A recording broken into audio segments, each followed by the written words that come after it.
alături de mine pe Serena. Serena, vreau să-ți pun o întrebare.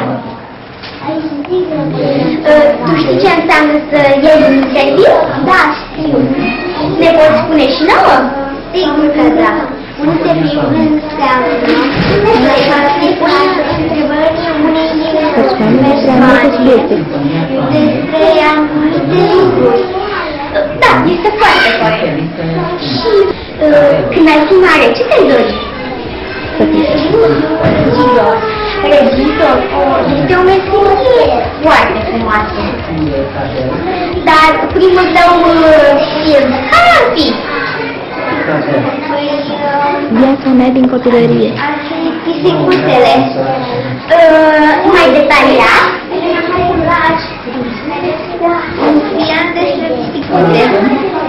Cum se cheamă porți vestite, nu. Acest lucru se întâmplă la cercul de presă, radio, TV, foto, film.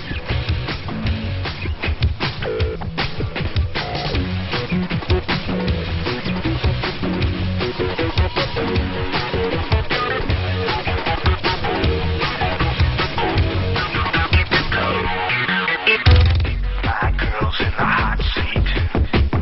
I'm reporting on the female tester. Pushing on the top.